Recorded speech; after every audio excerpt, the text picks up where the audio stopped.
moi un réel plaisir, mesdames, messieurs, de vous retrouver à ce rendez-vous de l'information. Dans l'actualité de ce soir, si la rentrée a eu lieu effectivement sur toute l'étendue du territoire national, les conditions de son démarrage ne sont pas reluisantes pour les écoliers et pour cause certaines écoles de Cotonou sont inondées. C'est un reportage à suivre dans ce journal Zoom, dans ce journal sur un art, le graffiti. Nous irons à la découverte de l'artiste Tipam Peter avec Kekeli Ojo concernant cet art qui se fait de plus en plus remarqué au Bénin. Et puis en France, la première ministre Elisabeth Borne a annoncé l'autorisation de la vente à perte sur les carburants. Nous en parlerons également dans ce journal. Voilà pour le sommaire. Vous gardez votre position pour le développement.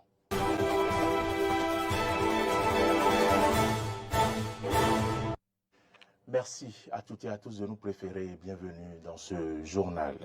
Vous le savez, depuis hier, écoliers, élèves et enseignants ont retrouvé le chemin des classes. Mais cette rentrée scolaire s'est déroulée dans des conditions difficiles pour des apprenants et des enseignants de certaines écoles de la ville de Cotonou. Je vous laisse suivre ce reportage de Clémence Tonoucoin qui a fait le tour de quelques-unes des écoles et collèges concernés par les difficultés. La rentrée scolaire 2023-2024 a démarré au Bénin. Malheureusement, l'inondation dicte sa loi dans certaines écoles. C'est le cas de l'école primaire publique de Ménoté. La cour de l'école est recouverte d'une eau stagnante qui rend difficile l'accès dans les salles de classe. Pour soulager les peines des usagers de cette école, une pompe est installée pour évacuer l'eau. La situation est habituelle, mais un peu plus alarmante cette année, informe le responsable du comité chargé des infrastructures de l'école. L'école est vraiment inondée. C'est comme ça que ça se passe chaque année.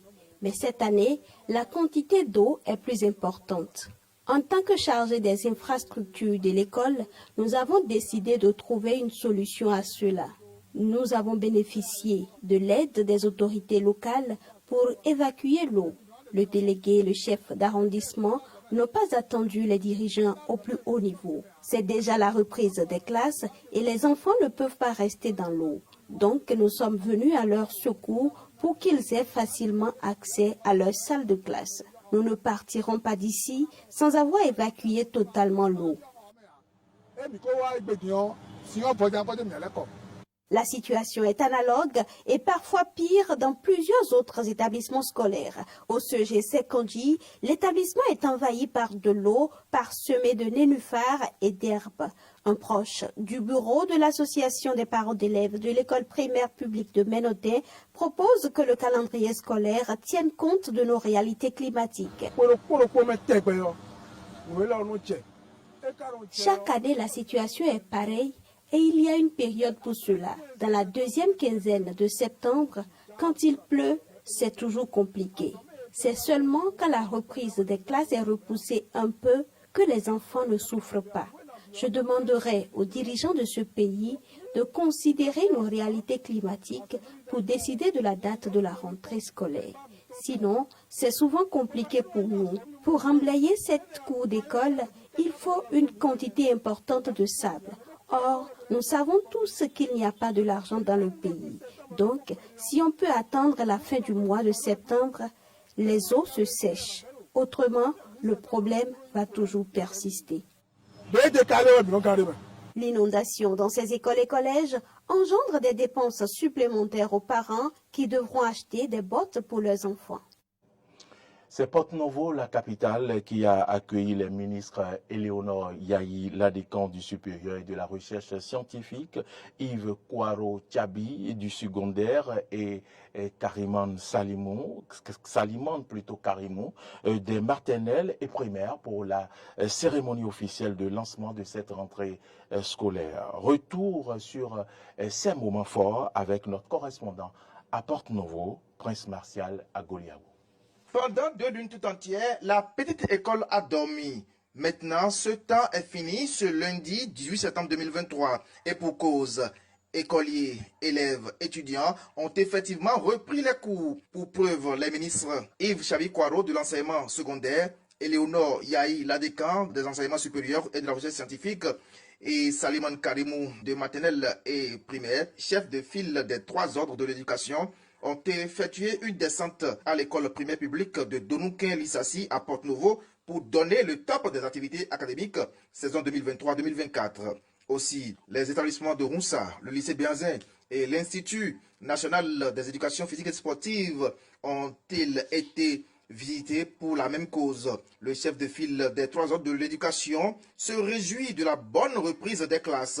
On écoute Saliban Karimou. L'année scolaire et universitaire 2023-2024 a été effectivement lancée et a démarré effectivement. Ça, c'est l'un des défis que nous avons fait l'option de relever. Cette année, au moins ce défi-là, on l'a relevé. Vous avez vu, on a commencé par une école primaire. Alors, dans un endroit que vous avez découvert, et c'est la preuve que l'État s'intéresse à tous les enfants du Bénin, quel que soit l'endroit où ils se trouvent. Nous sommes partis de cette école-là où on a fait le lancement de la rentrée scolaire officiellement vers d'autres écoles. Nous sommes allés au lycée Bianzin, vous avez constaté que les cours ont effectivement démarré.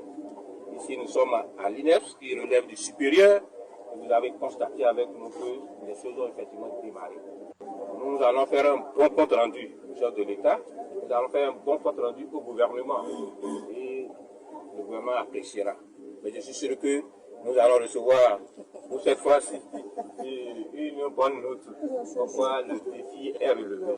Avec cette ambiance constatée de part et d'autre, il use de donner une très bonne note aux 3 ministres qui s'évertuent à promouvoir l'excellence sous le leadership du président Patrice Talon.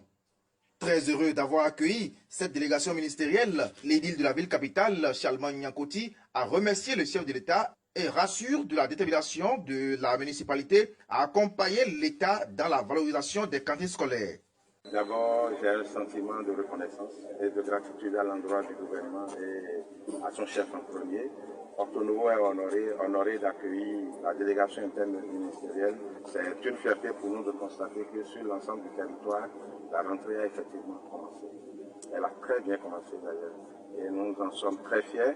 Et nous sommes très fiers aussi pour la cantine scolaire. Nous remercions le gouvernement parce que jusque-là, on avait 4 écoles qui bénéficiaient de cet appui. Et avec l'apport aussi et la volonté de la municipalité qui accompagne aussi cette initiative en prenant à charge tout ce qui concerne les dépenses, nous avons bénéficié de 10 nouvelles écoles. C'était Prince Martial Agoliabo depuis Port-Nouveau pour Eden TV. Et plus loin de Cotonou et de Port-Nouveau, la rentrée a eu également lieu à Djougou, dans le département de la Donga. Je vous invite à suivre ici notre correspondant sur place, Ignace Aoubré, qui va nous parler de l'ambiance de la rentrée. Suivez plutôt. L'ambiance de la rentrée scolaire ce lundi matin à Djougou branle-bas dans les cours des écoles. Les parents d'élèves et leurs enfants n'ayant pas répondu au rendez-vous de la pré-rentrée sont venus très nombreux ce lundi pour les formalités d'usage. Certains pour l'inscription de leurs enfants et d'autres pour les demandes de transfert. Premier lieu de notre constat, le collège d'enseignement général 1 de Djougou. Du côté de l'administration scolaire, tout est fin prêt, les emplois du temps et le matériel de travail déjà mis à la disposition des enseignants. Mais à 9 h, ce lundi, la cour grouille encore du monde.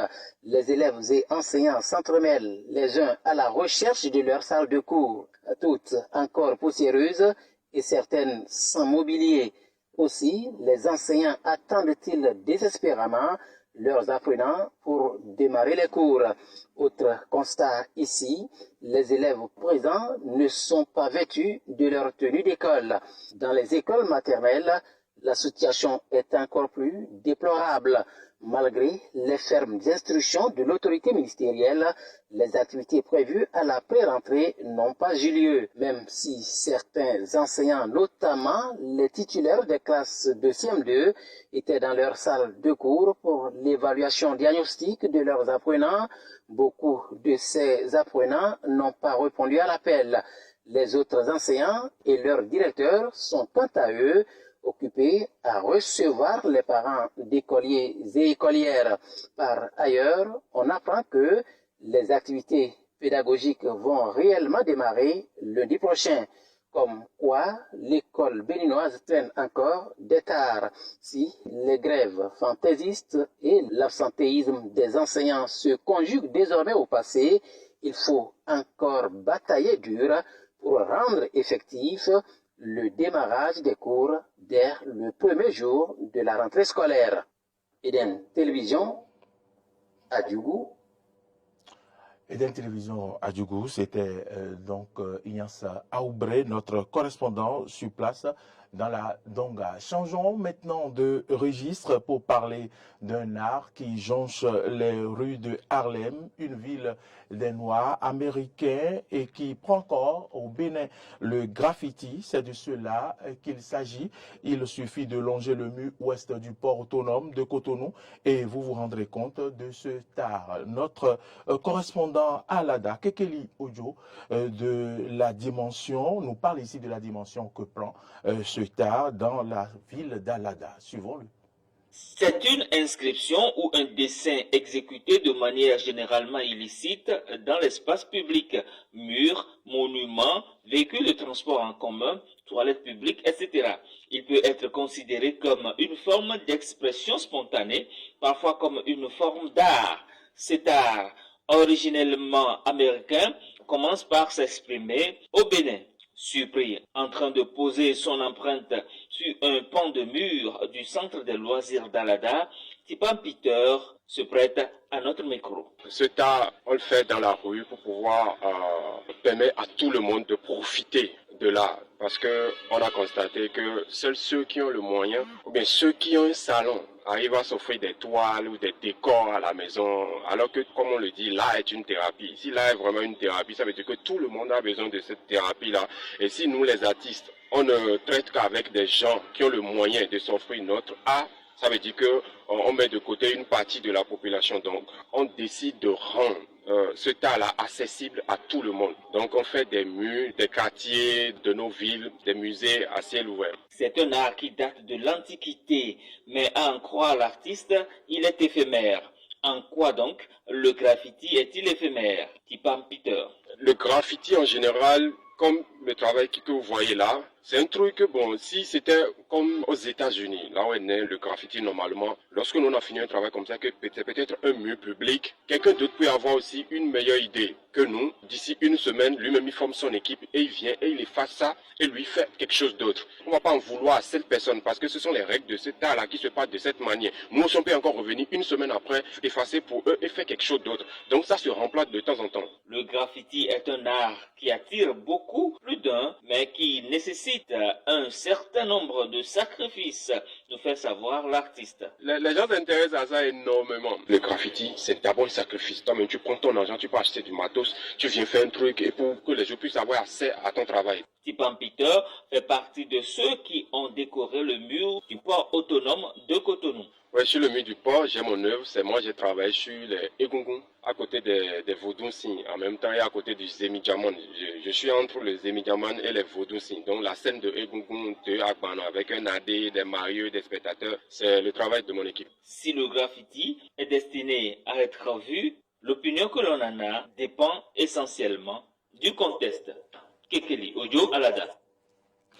En France, la première ministre Elisabeth Borne a annoncé l'autorisation de la vente à perte sur les carburants. L'objectif serait d'inciter les distributeurs à baisser davantage les prix en forte hausse cet été. La mesure va s'appliquer pendant quelques mois. Regardez. Face à la flambée du prix des carburants, la première ministre Elisabeth Borne annonce la mise en place d'une mesure interdite depuis 60 ans en France. À partir de décembre, les distributeurs vont en effet pouvoir vendre du carburant à perte, c'est-à-dire en dessous du prix d'achat effectif. Pour la première fois depuis 1963, sur une période limitée, nous allons lever l'interdiction de revente à perte sur le carburant. Pour cette mesure inédite, nous continuons à redonner du pouvoir d'achat aux Françaises et aux Français. Le problème avec cette mesure, c'est qu'elle devrait en effet satisfaire les grands distributeurs et les grandes surfaces, mais pas les pompistes indépendants qui ne pourront pas se permettre de vendre leur carburant à perte. Une vente à perte dans une entreprise n'est pas envisageable, c'est anti-économique. L'État ne prend pas ses responsabilités en faisant voter une loi comme celle-ci. On n'a pas le même métier qu'un raffineur ou qu'une grande surface. L'activité principale d'une grande surface n'est pas la distribution de carburant. Nos marges de manœuvre ne sont pas les mêmes. Le gouvernement a préféré cette mesure à une baisse des taxes sur le carburant qui servent à subventionner le budget de l'État. Alors il faut savoir que ces taxes atteignent 60% du prix au litre. Sans elles, un litre de carburant fixé à 2 € ne coûterait en réalité que 80 centimes aux consommateurs. Les consommateurs, justement, de leur côté, restent dépités, mais attendent de voir justement si cette mesure sera efficace. Quand on voit des grosses structures comme Total, je pense pas qu'ils vendront à perte. Enfin, on l'a vu en Covid. Ils ont réussi à exploser leur chiffre d'affaires pendant le Covid. Donc je pense pas qu'ils vendront à perte. Ça m'étonnerait de dire. Parce que là, du coup, le gouvernement dit que cette mesure elle va permettre aux Français d'économiser 50 centimes sur le litre. Non, je pense pas, j'y crois pas. Ah, clairement, j'y crois pas. J'y crois pas du tout. S'ils sont en perte, j'y crois pas du tout. Pour l'instant, il n'y a que nous, on est en perte dans cette histoire. Donc voilà. On verra. Si vous dites ça en décembre, on verra ce que ça va donner. Mais pour combien de temps? C'est ça la question. C'est pas parce que si c'est juste pour si c'est une offre juste de lancement pour 2-3 semaines et après c'est toute l'année qu'on a besoin de ce genre de situation, de ce genre d'événement. À voir, je ne sais pas quoi vous dire en fait. Coupe de production de l'Arabie Saoudite, baisse des exportations de la Russie et prévision d'une pénurie à venir de pétrole au 4e trimestre. Le gouvernement ne cesse de rappeler les causes extérieures de cette hausse qui fait tant de mal au porte-monnaie des Français. Madame, Monsieur, c'est ici que se referme ce journal. Merci à toutes et à tous de l'avoir suivi. L'information, vous le savez, continue sur nos différentes plateformes, YouTube, Facebook, Twitter et sur notre site internet www.bene-eden.tv. Mais vous pouvez également nous suivre en téléchargeant notre application Eden TV Diaspora FM sur Play Store ou App Store. Bonne suite de nos programmes, mesdames, messieurs, et à demain.